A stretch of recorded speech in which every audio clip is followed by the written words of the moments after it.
Everybody, welcome to another installment of Show Review with Mike G, the show of life, the show of cheers, the show of wild turkey, Campari, growing up in a very liberal community and studying so many things about the world. Today's guest is the National Brand Ambassador for Campari, Miss Anne-Louise Marquis. It was a great chat. She's recently in town talking about the Espolon cocktail fights, the Behind the Barrel program with Wild Turkey, and so much more. I even get to dive into a particular experience on Cheers. No, I was not on Cheers, but Wild Turkey being shared lovingly with Cliff Clavin on that fine 80s sitcom. So, without further ado, I hope you guys enjoy this great chat with Anne-Louise Marquis of Campari.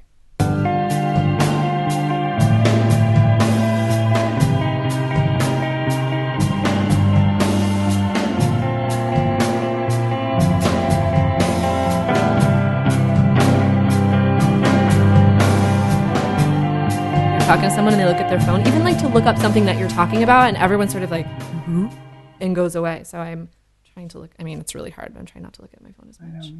I try. It's a de facto way to behave. It's like I'm kind of bored. I got to be doing something, right? And I can be productive. If I look at my phone, I'm like, I'm always in my office. So busy. Oh, I'm so busy. So productive. It's my least favorite word. Okay, let's talk about that. Okay, sure. So busy is like. Okay, busy is like fine.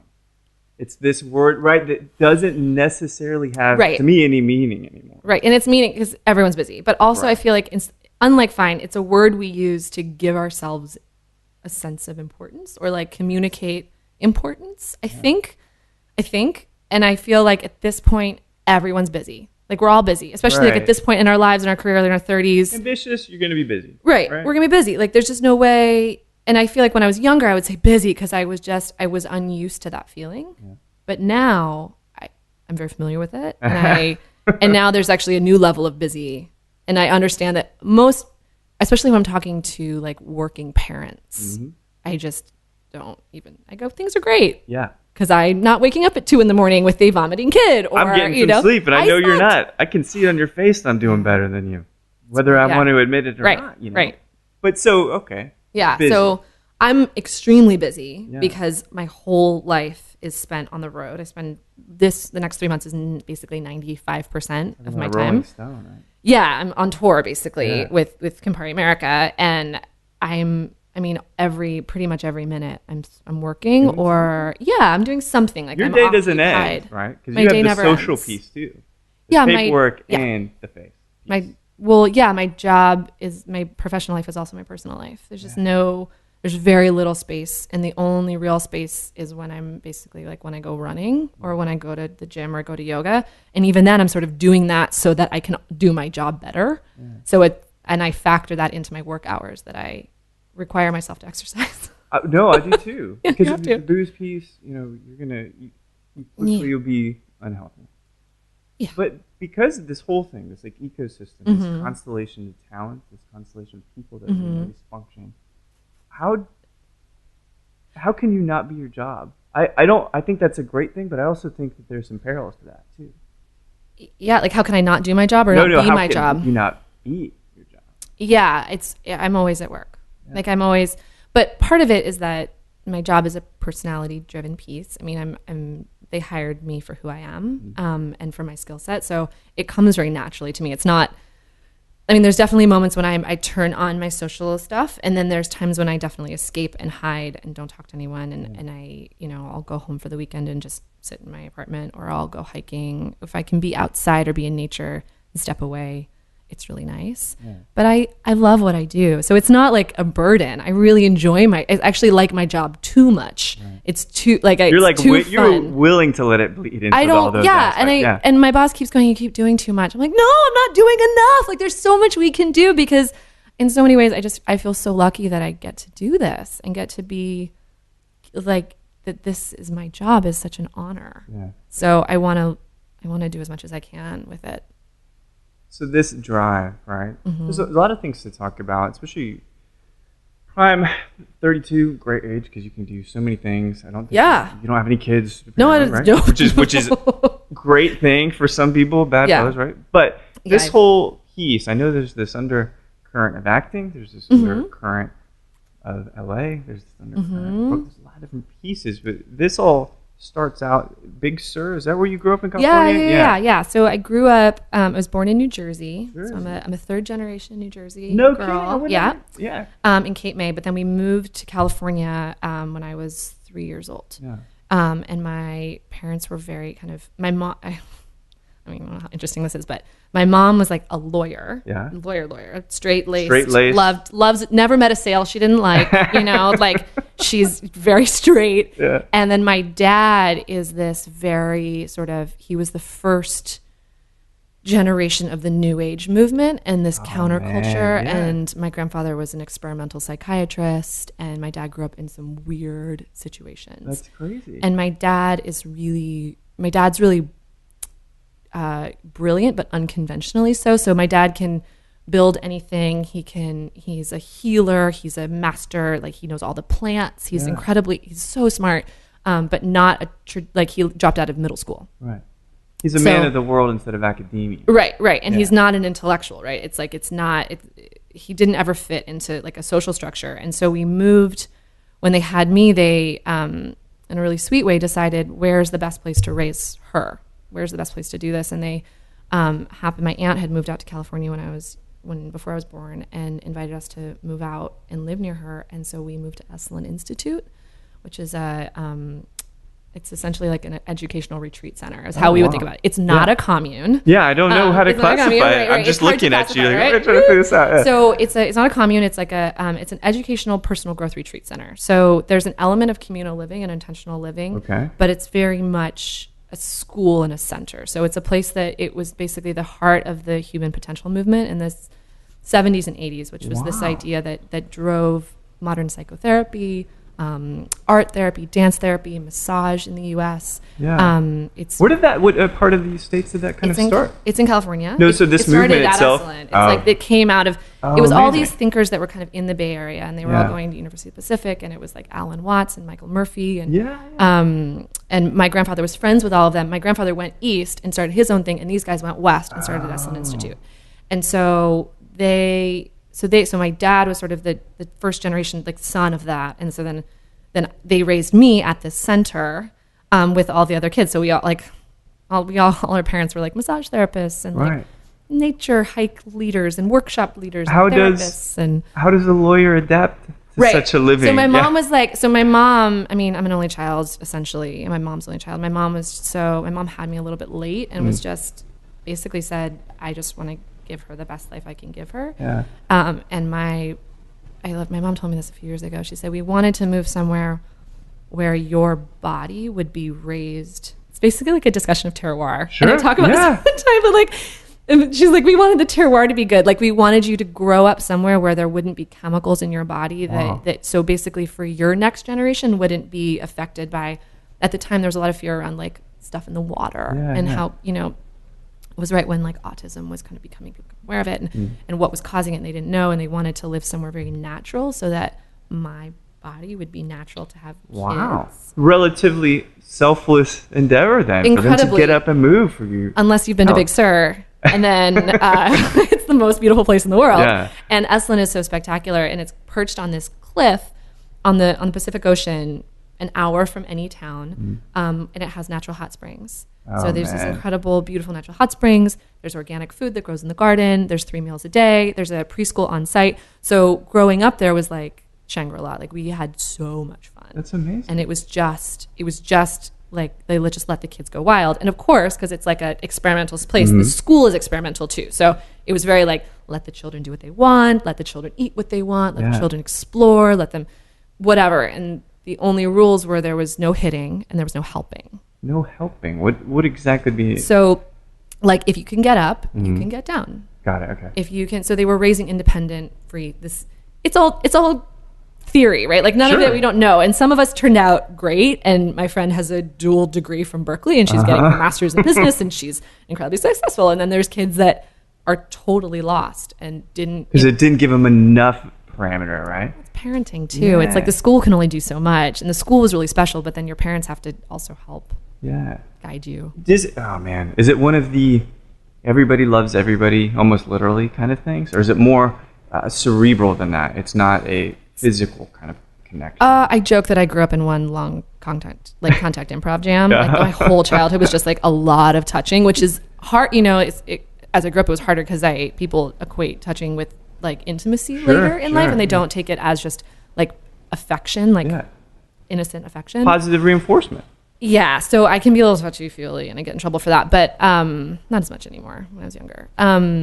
So definitely there's like an intellectual side to it, but I think a lot of it was all about actually listening to your body and being present in your body and trusting your intuition and talking about your feelings and talking about, like, even as a preschooler, we were doing Gestalt therapy. So we were doing like, that's amazing. When you say that, I feel, you know, when you do that, you know, I'm noticing in my body that I feel, you know, like as a 4-year-old. Activated. Like, I mean, that's how my mom grew up in San Francisco, single mom for a long time. If I don't talk about stuff, she will just get on me. She's like, there's something bothering you. Like, no, I'm right. Like, nope, I can tell. Tell me what's going on.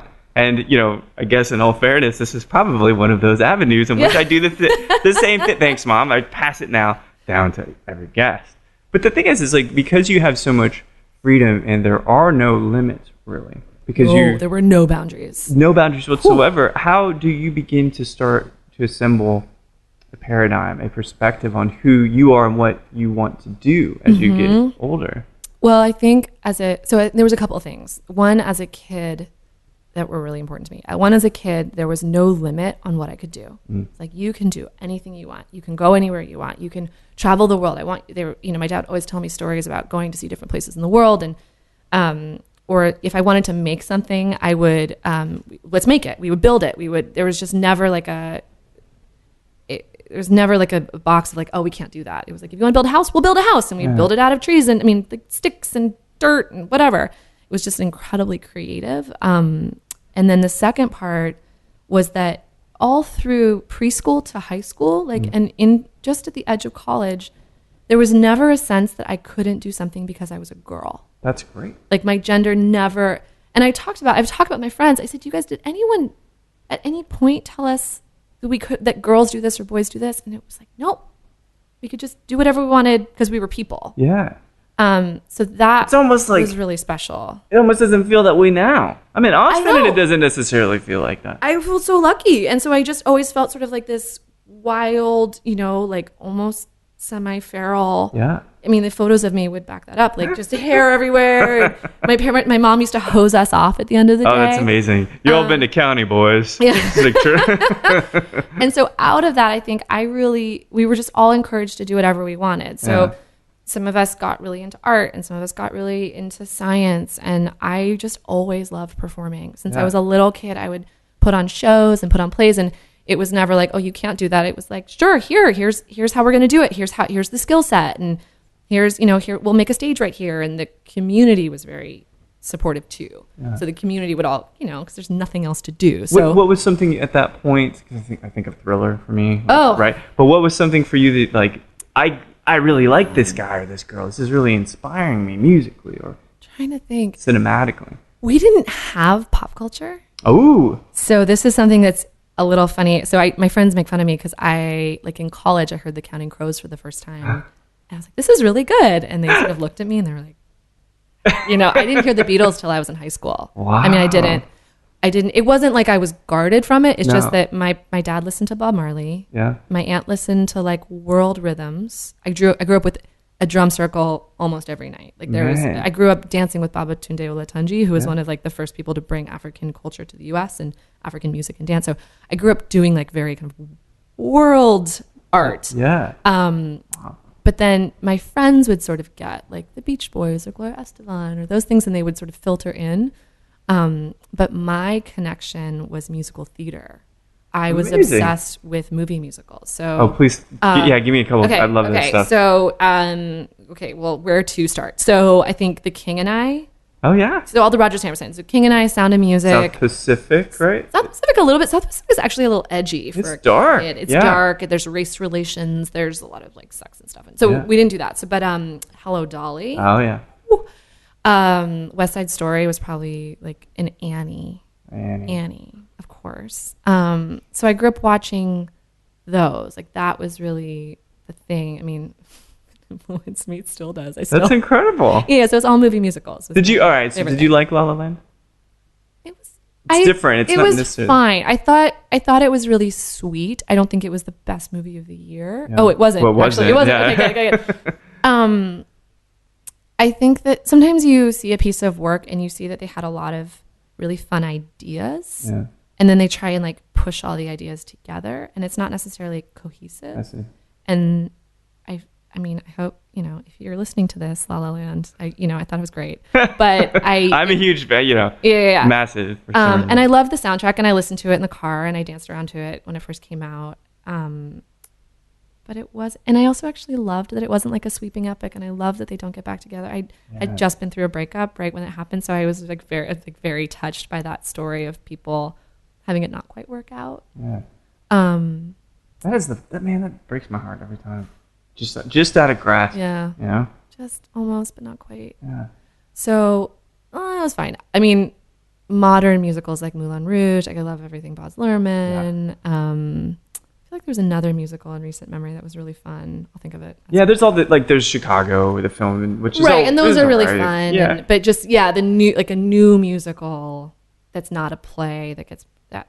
Yeah, it's harder, but it's different. We're past that period in a sense. Like that classic cinema age or something. I still kind of people still try and bring it back. They do. Yeah, we'll get more. More good ones will happen. Let's cycle back. Yeah. So that makes sense. All right. So you like to sing that piece of it, no, or more? I'm terrible. Terrible at singing. Like it's so terrible. And all through, it was terrible. So, but I just loved like the costumes and the storytelling and the emotion and the vibrance. It's just oh my god, so fun, and everyone just looks like they're having so much fun. Yeah. And so I auditioned for a play when I was in 4th grade, and I got a musical. I got in, and so my parents would drive me. It was an hour, and at like hour 15 to get to the rehearsals, but they would drive me. It was amazing. And I started doing like local plays. Yeah. And I would take drama classes every summer. And then when I got to when I was in middle school, we would do the plays. And then I got to high school and things got like more kind of focused. Right. And I joined a conservatory. And so we had like high school drama and high school drama. And then we would have like, oh yes, we had this like separate intensive conservatory that a bunch of us were part of. That we're all still best friends. We've been in it. And we grew up training with each other. But one of the tenets of that program, and I'm talking about this because it leads directly to my job now, is this idea of poor theater. So it comes, Grotowski and this school of theater I was in was very physically based. Okay. So it was very, I'm a terrible dancer, but I'm a really good mover. I see. So I learned how to like move, so I can do lifts and throws and jumps and kinesthetically, we were very in tune with each other, but I can't like do a pirouette. It's a disaster. That's a great word for it. Disaster. Disaster. And they would tell me, they were like, "You're so graceful, yet you have no technique." How did that? All right. Well, because my parents wouldn't send me to dance class because they were body workers, and they said you shouldn't do ballet because it messes up your body. Yeah.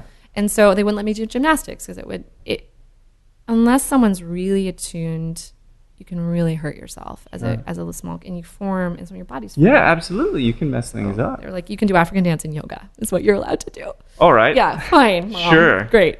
So the program I was in the book is called Towards the Poor Theater. It's basically just like the idea that we kind of came out of it and was very cool in my community was just let the kids do what they want, and you can do anything with no money.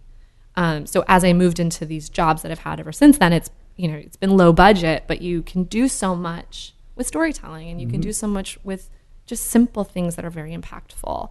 And that's where that started. I remember I did a GSM, like a general sales meeting, and I took a friend of mine just to help me. And she's like, how do you know how to do this? I was like, none of this comes from bartending. All of this comes from my theater training. That's so incredible. All of it, because it's like, how do you make something just happen? Like, how do you, you got this, you got cup, you got it. Okay, we're going to pull these things. We're going to borrow that. Sorry, I'll be right back. Yeah. It's almost like stage management. Right? Joe, it's producing. Yeah. And that's when as I was going through college and after college, I was a performer, and really what I wanted to do was make stuff. I wanted to make work, and I wanted to be a director. But as a 22-year-old, it's really hard, especially as a 22-year-old female. Like, that's where that gender thing really came in. And I looked young, and it was, and I had young ideas. I had I was young, and it was really challenging, and it was really hard to find a place to put my voice. And so I realized once I got out of school that the thing I really loved about being a performer was being in school and taking class. I really loved class. Yeah. Wait, so this is interesting. Okay. So the California piece is a massive chapter, very formative. Right. And then, of course, you returned to LA, I think probably for the acting piece and director piece. Exactly. But you do some international stuff. You major in international studies in Connecticut? So, So, like, Bleeding Heart Liberal, wanted to, at 17, I knew I wanted to do theater. And I knew I wanted to be a performer and make art, right? That was what I knew. And so I figured... And I had such an intense schooling in high school that I figured, and I knew that would continue. I figured I would go to school for something more academically rigorous rather than technique. I would learn about the things that I wanted to talk about. Interesting. That was my sort of perspective. Yeah. Because I wanted to learn more. I wasn't done, and I wasn't ready to go into a BFA program and be an actor program.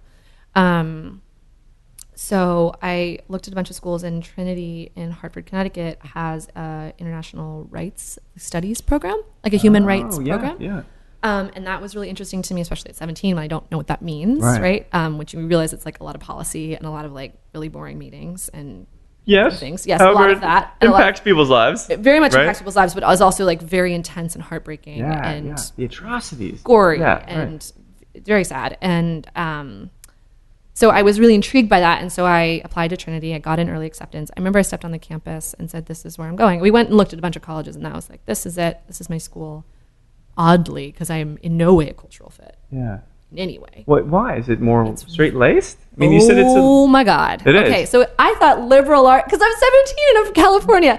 I thought liberal arts meant like liberal. Right. No. It's instead of a classification. Instead of a classification of the same, right? Because I don't know. I'm young. And so I think, so I get there, and it's like, it's everyone. Well, okay, Trinity, I love you in a lot of ways. But culturally, it's very East Coast. It's very pop collar. It's very J. Crew. There's like this unofficial uniform that I don't understand. Like, very yachty.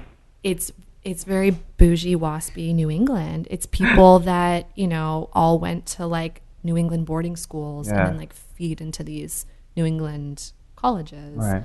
And culturally, it's a lot of people who are going to go on and become lawyers, bankers, consultants for big companies. Stuff that doesn't seem in line with what you're trying to pursue here. In any way, shape, or form. Yeah. But it was a really like quote unquote good school. And it was what I liked about it was that the theater and dance department was connected. So a lot of schools have like a dance department and a theater department, and they're not integrated. And since I was such a mover, I wanted to find a school where I could take theater classes that were also very experimental and movement based, in addition to all whatever. So as I'm doing this theater thing, I actually don't like the theater classes very much, and I end up deciding to major in international studies because it's the most open degree, because it's studies, right? It's not relations, it's studies. Right. So I could take all the different classes and then like put them all together. And all I'd ever wanted since I was a little kid was to be a performer and see the world. That's what I wanted.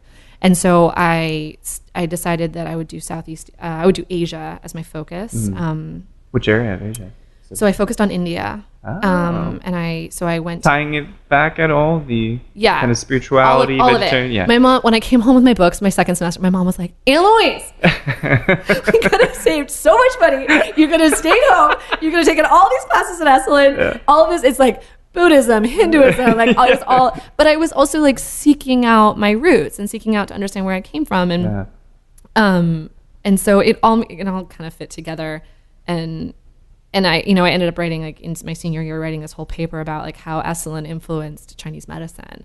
And it was cool. Wow, or, like, yeah. I had in a class, the teacher handed out this, whatever, photocopy of a book. And I was like, I know this guy. Yeah, he wrote this in my house. Like, I know him. And she just, Wow. So it all ended up, like, tying together, because I think we're all so fascinated with where we come from and wanting to understand it. Oh, of course. Fully.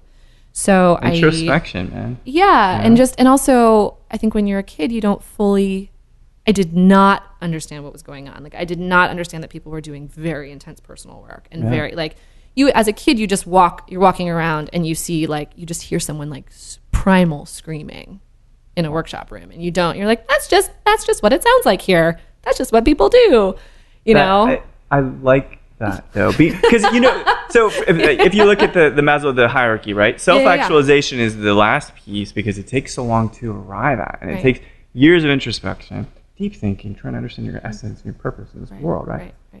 You got that out of the way really, really young. So now I didn't get it out of the way, but I understood that it's a journey. Yeah. I understood that it's a process. So, like, and that everything's a process. It's called process. That's right. But so, and this is, I'm very curious about this. In touch with your emotions, I think that's fair to say. Probably in touch with nature. I'm more in touch with my emotions than the average person. Precisely. It's always a journey. Like, it's always a process too. And there's always moments where I go, what am I feeling? Why do I feel this way? Like, but I can also have that conversation. And I went to school with people who couldn't have that conversation. Totally. So the question is, so you're in this very visible and socialized role. Right. There's pictures everywhere. There's your narrative. Is it ever... So for instance, Billy Corgan from Smashing Pumpkins. There was a moment. Is that a band? Is that a band? Absolutely, cool. band. Okay, I don't know. Big band. Massive band in the 90s, actually. Yeah. But he made a choice. He said, you know what? I put out 3 records. I have opened myself up too much via my lyrics. Yeah. From this point forward, I'm reeling it back in. He felt too exposed. So you being so in touch with these things, naturally so. Do you think there's a line for you where it becomes too personal? Because you are your job in a sense. You're in touch with this stuff. Do you ever get afraid you're putting too much out there? I don't think I'm that special. Like, I don't think I'm that, like, I honestly don't think I'm that popular or that cool. So that's the first part, is, like, I don't think I'm that important or anyone really cares. Sure. That's my first part, is, like, I'm not that important. But the other thing that's really cool, it's sort of the opposite of what you're saying, is, like, I'm finding that the more I open up and the more honest and present and, like, sharing of the messiness and like, being really honest about losing weight or the little I've talked about my breakup or heartbreak or how challenging it can be times or, like, finding solutions and sharing those solutions, the more I connect with people in a way that I want to connect with people. I don't really want to get wasted at a bar with someone, but it's not real to me, and it's not real connection. And I would rather connect to people about the stuff that really matters and be a useful, like, ally in that way. Versus, I think there's a lot of brand ambassadors who are great at going out and having drinks and being the life of the party. I don't actually think that's not necessarily my skill set. Yeah. But I am good at connecting with people. And to me, the more open I am, the better I am at doing that. Sometimes it gets to be too much. Sometimes I'm somewhere and it's just, like, overwhelming, and there's a lot of people in a room, and there's these moments where, because I'll speak to a room of 100 people, so everyone knows who I am, but I don't know who anybody is, or I don't remember their name or something. So sometimes it gets overwhelming, but I'm finding now I'm sort of at this place where I've been in my role for 6 months. It's a little bit more visible than it had been in the past. I'm engaging with more people. I'm national. It's a bigger thing. It was so sweet. I posted this stupid Facebook Live video about my breakfast. And then this woman came up to me yesterday and was like, I saw your video and now I'm doing the same thing. That's amazing. And it was so cool to see that it was a positive thing I shared about my life, and it was sweet that someone saw it and adopted it and is enjoying it and is having a better experience because of it. I think you understand the duality and the double-edged sword of being so visible and that responsibility. Yes. Yes. So that's the thing, is, like, I think you're very cognizant of the fact that you gotta do stuff in the right way, because people probably are looking up to you. well, people are watching, and I don't see them looking up to me. I just see them looking at me. And like, if they're going to look at me, I may as well be sharing the good stuff and the healthy choices, the best cocktail recipes, the positive, like all the love, like let's share the love. That's really has been mine since day one, and more as this job gets more and more visible. That's really my message, and my message to my team too when I'm working with my team. It's amazing. Like, how do we make people's lives better? That's because we have a budget and we can do that, you know? So like, doesn't hurt. You have great products. And we have great products, you know? It's like, so it would hurt. It'd be a little more difficult otherwise. And I mean, it extends into the brands. Is like, how do we use these brands to make people's lives better? Whether that means like giving them the best staff training we can give them so they can make more money on tips, or giving them an experience that will improve their life somehow, whether it'll make them more knowledgeable about products or whether it will shape what they do next in their career, whatever it is. Like, we're looking for how do we make things better. Right. And this makes sense, this narrative now, coming from this place. Right. Ultimately ending up in LA because that's of course the epicenter of creative entertainment, the industry itself. Being a 22-year-old who has had experiences probably greater and more insightful than most 22-year-olds, if not most 32-year-olds. Maybe. Right? I have my moments. Yeah. Also done a lot of therapy. But how is it? Okay. All right, I got to ask you this. I've been thinking about this too for me. Yeah. Pretty self-effacing. I like talking to people. I don't mind exposing myself to a degree. Yeah. And I'm always honest. It seems like we kind of share those things.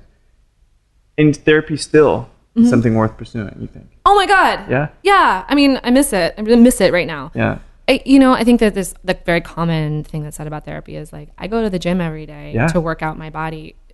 Why wouldn't I go to talk to someone once a week about, and work out my feelings? And our emotional lives are so intense and real and important and always open to improvement. And there's just so much work to do.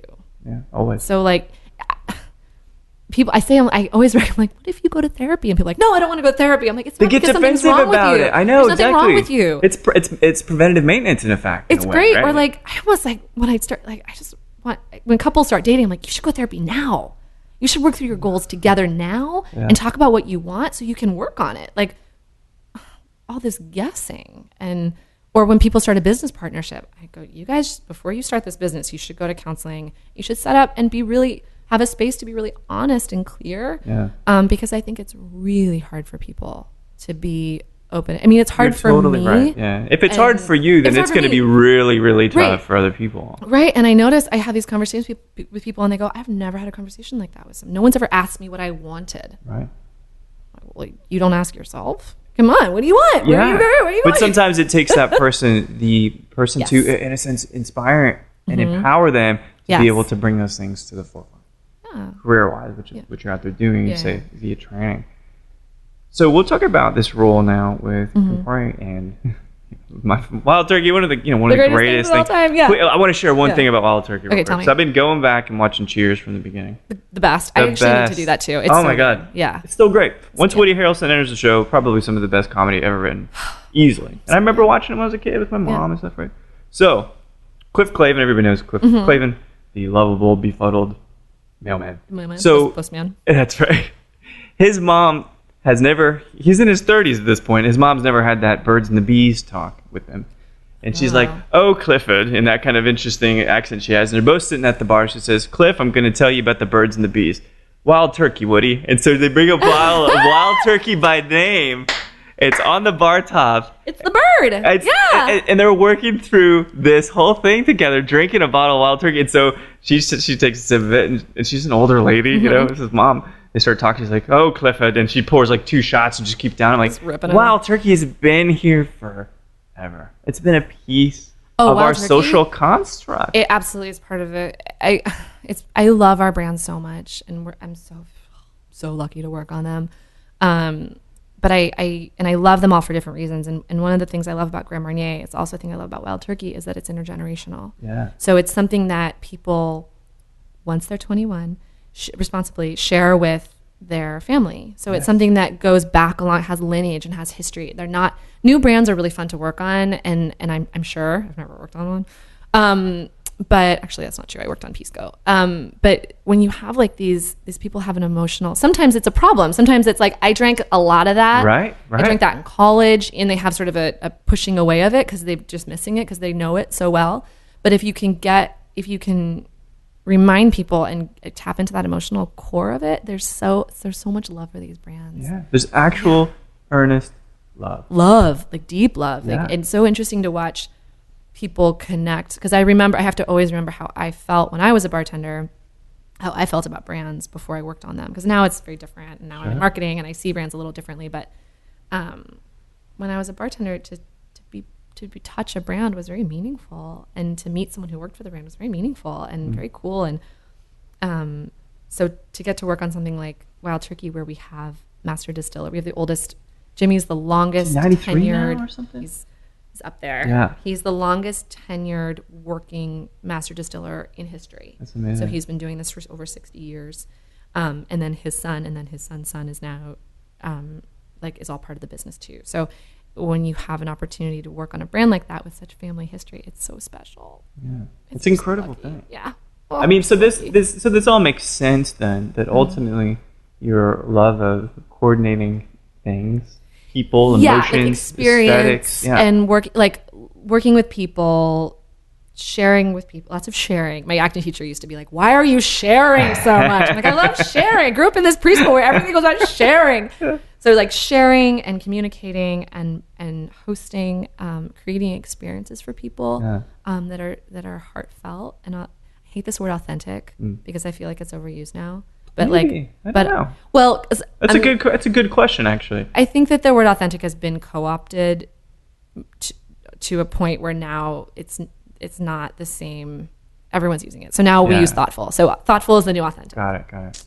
Makes some sense. So where we can be thoughtful and make things, I think people, especially in my age group, are like things that are personalized. Yeah. So finding ways to be connected to people all comes out of that.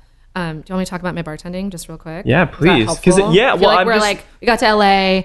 I finished college. I moved to Santa Cruz for a year to save money because I'm going to move to LA to be an actress. And also like, what chutzpah? You're like, this is what I'm doing, and everyone in my life was not like, surprised. Go for it, yeah, go not for surprised. it, do it. And so I decided to get a job, and I like Trinity College graduate, like I could go do a lot of things. Sure. But I decided to walk around downtown Santa Cruz with my resumes and get a restaurant job, because I figure if I want to be a performer, I'm going to have to learn how to work in restaurants. And I'd been working in restaurants since I was 18, but I'd never been a bartender or a server. I've done everything. I've been a hostess. I've been a busser. There's moments when, like, I've worked every part of front of house, all of it. I've been a barista. I've cleaned. I've mopped the floors. I've done it all. And I walked around Santa Cruz and I handed out my resumes, and this really weird guy was like, "Yeah, we need a cocktail waitress." And I was like, "Ooh, okay, I can do that now because I'm 21, right? And I can do that." And he hired me, and I started. And the night I started, all the bartenders quit. Oh, geez. Like, this is a very typical story, right? Sure, yeah. That's how you get your first job, right? Mm-hmm. So all the bartenders quit in this place, and the head bartender was like, "I guess you're promoted. Want to be a bartender?" I was like, "Yes, so much. Yes, I do. And so she trained me, and so I worked at this place, and then I would work. So I would work mornings at another place, and then I'd work like 6 to 4, and then 4 to 2. All for a year. Yeah. It was so aggressive. I would sleep like 5 hours. I lived off of Jamba Juice. That's the best time to do that in your life, though. Right. And I felt fine. Yeah. Everyone else was like, "Are you okay?" I'm like, "I'm great. I'm just like living life. I love this." And then after a year of doing that, I moved to LA, and getting a job in LA is much more difficult. Yeah. And so I ended up actually working in like office admin stuff. I worked in like fashion. Really?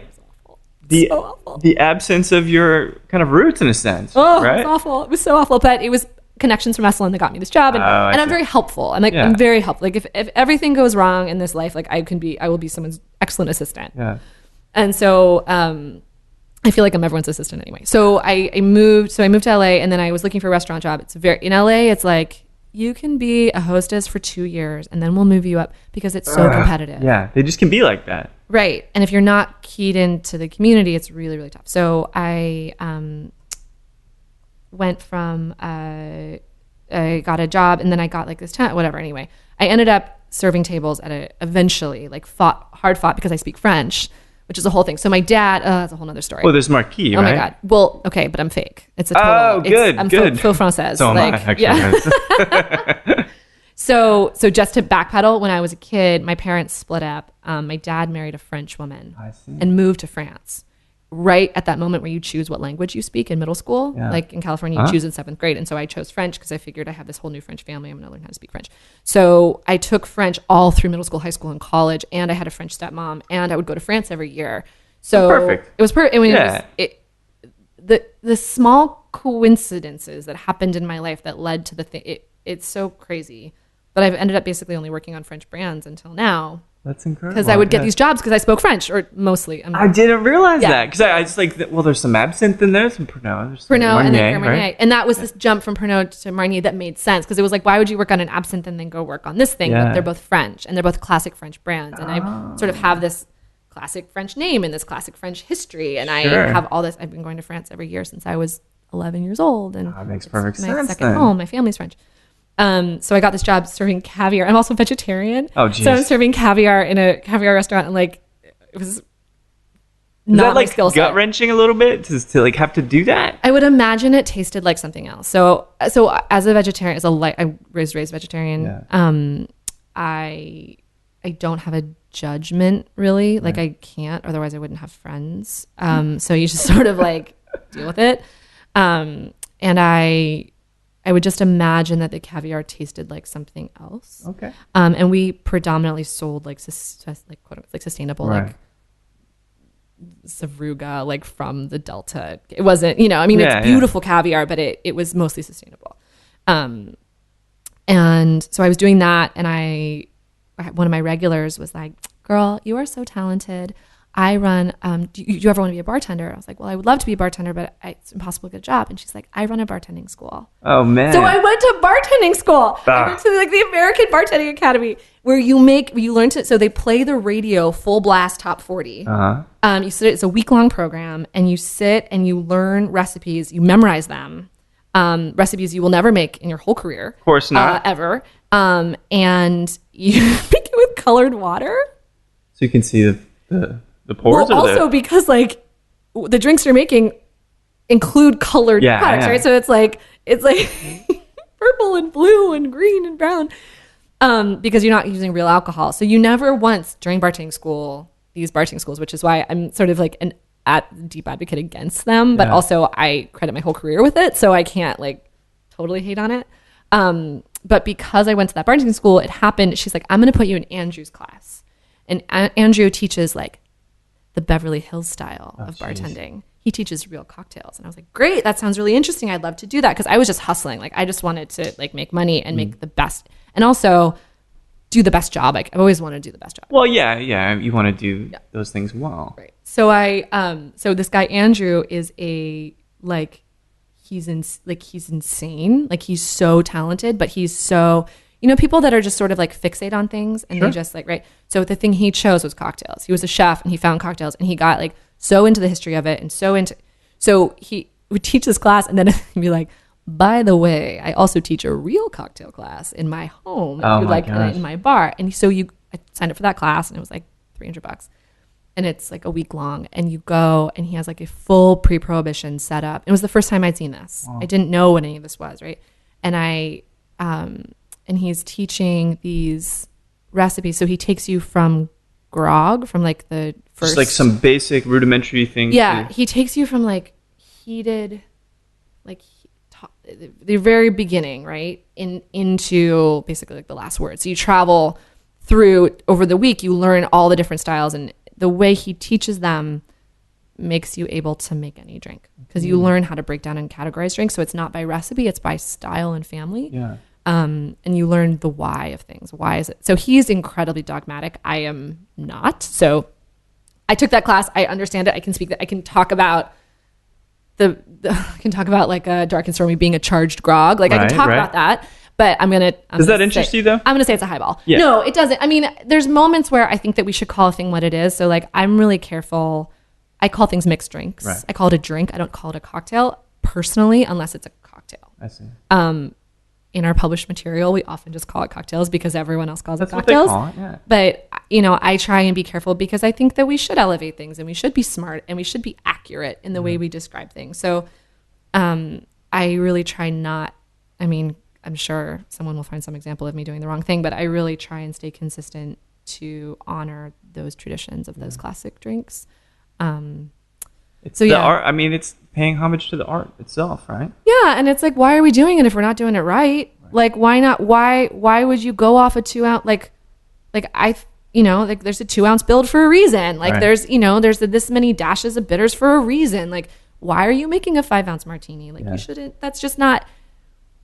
What I think you should walk before you run. So you should learn the building blocks. And once you know the building blocks, then you can go and be improvisational. But I think what that happened was most people, or a lot of people, especially because I'm like the second generation of that community, didn't get those building blocks. And so a lot of people just start putting 15 ingredients in a cocktail. And for me, like the perfect thing is a daiquiri, is a margarita. Yeah, like, that's totally perfect. Three, 4. The trilogy of flavor. Every band, like every classic one, besides the Beatles, is 3. 3? Yeah. Cream, Nirvana, So I learned all that, and then I started bartending. I just full on BS my way into like a head bartender job at like a tiny restaurant. It was great. And then I moved up to like a more cocktail bar, and then I really fell in love with the community, and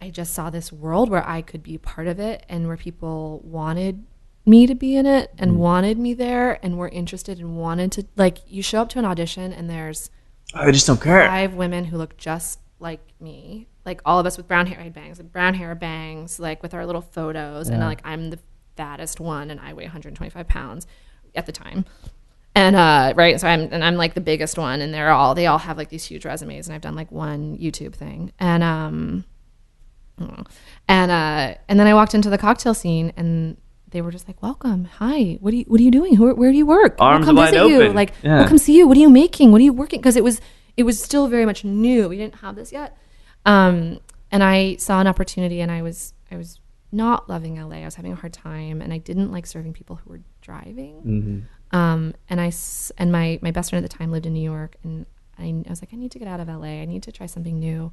There was a bunch of stuff going on personally too that was like, I realized that the life as a performer that I wanted wasn't going to happen for a bunch of reasons, because it wasn't really grounded in reality. So I needed to like make choices to help myself. And she said, move to New York. So I moved to New York, planning to stay for 2 years. I've been there for 7 years. And I moved to New York, and it was like, welcome to New York.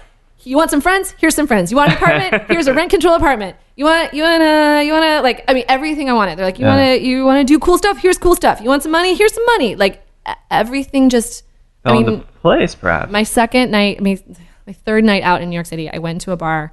I was invited by Richie Boccato via email from someone else. And I sat down at the bar next to Willie Shine was bartending. And he's like, hey, talk to this guy. And it was Simon Ford. Oh, yeah. And Simon Ford became my first friend in New York City. That's crazy. And this whole bar community like picked me up and just like carried me. Yeah. I mean, I never felt so welcomed and wanted. Which means that it is the perfect extension for you to pay it forward to the people that are up and coming, right? 100%. Yeah. So like, if I meet anyone who's like, I want to do what you do, I'm like, here's what I do. Here's how I got here. I've got a deck for you. Let me give you advice, and let me talk to you about why you want to do it, because, here's, and my advice always to people wanting to do anything is just go do it. So just do it. I was a bartender. I was bartending in New York. I was working at a bunch of like fancy hotel bars and stuff. And I really loved our community. I just started throwing parties. So I would just like not sponsor it. Like no one does this. I'm like, guys, just do this. Like I would throw, I was like, we're going to have a party with no pants.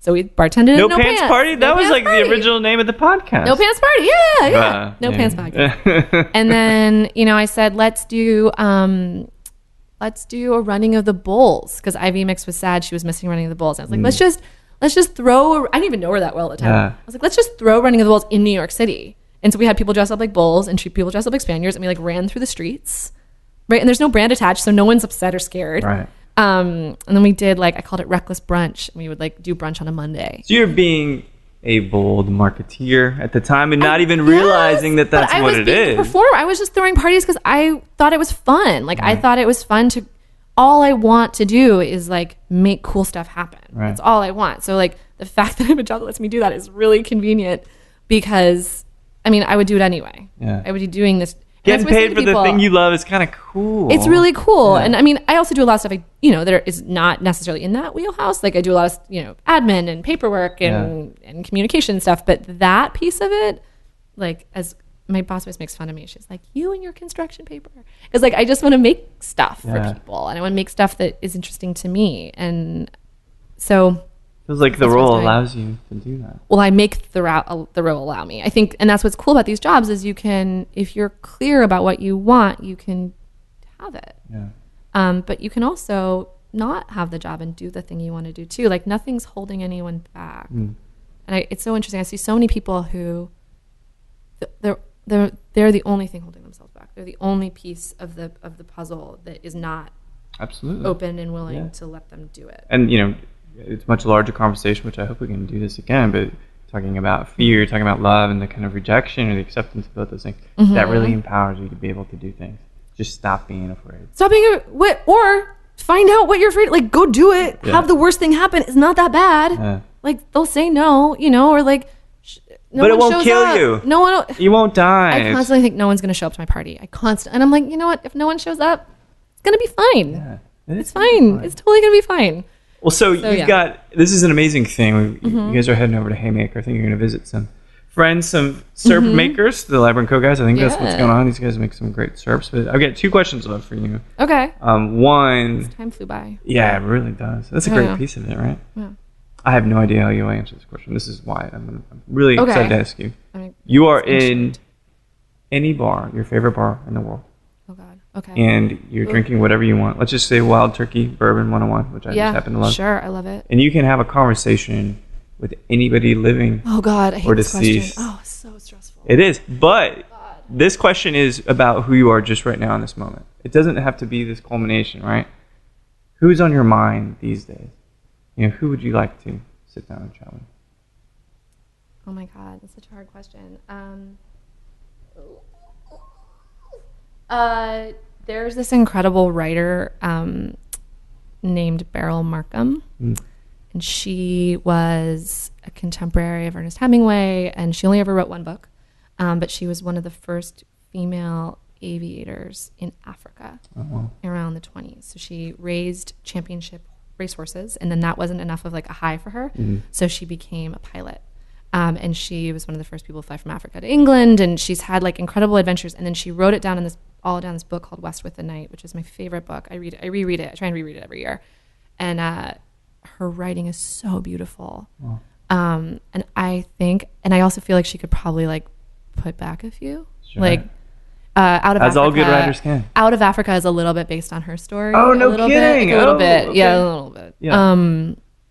And so I would probably have a drink with her. It's not bad.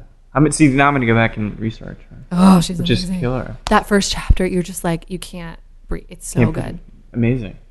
So the last piece then, you're in town. One, the Aperol Spritz is the drink of Austin now, apparently, which is awesome. It just came out. Yeah, Aperol right? Spritz. Yeah. It's easy to drink. You can drink quite a few of them, and it's quite refreshing. You get some other things to do. Obviously, go visit all the great people. But you're in town. Was it ultimately for the Espolon? Okay, so do you want me to make my plugs? Yeah, let's plug this thing. Let's call it for what it is. I'll make my plugs. So we're doing a few things. So one, I'm in town to recruit for Espolon Cocktail Fights, which is a national program. We're doing 14 cities across the country, plus a nationals. So we have 15 events all year. So I'm basically on tour for the next 3 months, promoting recruiting and hosting these events. Which is like my dream come true, which is really cool. Yeah, totally. It's like, as a performer, I get to like run around on stage with a microphone and a sparkly dress, and it's great. So we want to recruit bartenders to participate in Espolon Cocktail Fights. Carly, when's Austin going to be? September 18th? Yeah, so the fights are set September 18th. Entries are due August 21st. People can sign up at us at cocktailfights.teamespolon.com. Spell it right, because I've done it wrong and that's not don't good. Like what you see. Don't want to see that. So the idea behind that program is Espolon is sort of wild and fun. We're not looking for America's next craft cocktail, like like classic. You know, some cocktail, it's not a quiet room. It's loud. It's messy. It's a cross between like a cocktail competition and WWE. It's amazing. Madness. It's so fun. So we're looking for people to create a drink and a persona and then make their drink in their persona. So that's been a lot of fun, and we're recruiting for that right now. And to enter, and then also just to come and hang out and say howdy to me. And then I'm also recruiting for Behind the Barrel. So Behind the Barrel is a national program. Last year we did 45 people. We hosted 45 people at the Wild Turkey Distillery. And basically the idea is you go like behind the barrel and you spend 2 days at the distillery. You camp out, you go glamping. So there's like these beautiful tents. And you hang out with Jimmy and Eddie and Bruce for 2 days. And it's like you get to just explore the distillery. You get to talk to Jimmy, you get to wander around the rick house, you get to do private tastings, and you get to shoot skeet, get to have meals with them, barbecue. It's really fun. So we're doing, instead of 45, we're doing 120 people this year. So we're doing 4 different sessions for different regions. So it's a really good opportunity for bartenders who want to learn more about whiskey and bourbon and rye, but also who want to just connect and meet other bartenders and meet people in the community. Network. That's amazing. Yeah. So that's at BTB Wild Turkey or Wild Turkey BTB. We can post it. It's fine. Yeah, it's no big deal. But just to be afforded the chance to potentially talk and drink bourbon with 3 generations. Oh my God. I don't get to go because I'm doing something else, and I'm so bummed I'm missing it. I'm like heartbroken I'm missing it. I can absolutely wear that dress, not well, but I'm willing to do whatever waxing it or shaving it takes, just so you can have someone to stand there. You can just be, that's fine. You can. I'll do it. I mean, I'll do what it takes. Yeah. Wait, to go to Wild Turkey or host my other thing? No, to go to Wild Turkey. I was like, that is so generous. You're gonna like cover it for me. No, they're selfish. This is very selfish. This is all about what I want to do, obviously, right? No, I mean they'll be in great hands. I won't be there, but Bruce Russell, who obviously is the next generation of the Russell family, he'll be there to host. And so and it's open to any working bartender. So we're partnering with USBG and Tales of the Cocktail. That's amazing. It's gonna be so fun. So I would love for everyone to sign up for that. I will make sure to spread the word because that really particularly interests me. And if I have to, again, do something seedy, perhaps, just to go, I'll go. Well, I mean, we can maybe just figure out if we can find a way to get you on There's that trip. too. It does sound like you're pretty cool and people like your podcast. I'm all right guy sometimes, and I certainly like Wild Turkey. But. So you have asked me so many questions. Can I ask you? You can. So I don't want to interfere with y'all's schedule. You can ask me one question. I wanted to see like who the most interesting person you've interviewed recently has been. Oh man. Me. Well, so. Let's keep everybody listening in suspense, and I'll tell you. Okay. Off mic. Off mic. Okay. Yeah. How about that? Know. That's what you get, people. No, I'm just kidding. It's been really brilliant chatting with you, Louise Marquis, and I can't thank you guys at Campari enough for making this stuff happen, and Carly being such a great homie Carly, here. Isn't Carly the best? She is pretty much the best. We love you, Carly. Thanks, guys. Godspeed on the rest of these 3 months of travel. Well, there we have it. The great Anne-Louise Marquis, National Brand Ambassador, Portfolio Ambassador for Campari. We sat down and chatted here just recently. Again, she was in town for the Espolon Cocktail Fights and talking about Wild Turkey's Behind the Barrel program. I think that I want to just put on a fake mustache and create a pseudonym and go down there as a bartender anyway, just so I can learn the tricks in the trade and drink with 3 generations of the Russells family. Kind of an amazing program, and I hope you guys got all of your submissions in before the deadline just recently. And thank you so much for chatting with me. And Louise, it's great getting to talk to, in a way, a fellow Californian, talking about life, talking about learning. And I hope we get to see each other again soon and talk even more about musicals. And thank you for listening to Show to V with Mike G. No matter how many times you're thinking, man, The Unbreakable Kimmy Schmidt is a wonderful show, or how Tina Fey ages better every year, please keep dancing.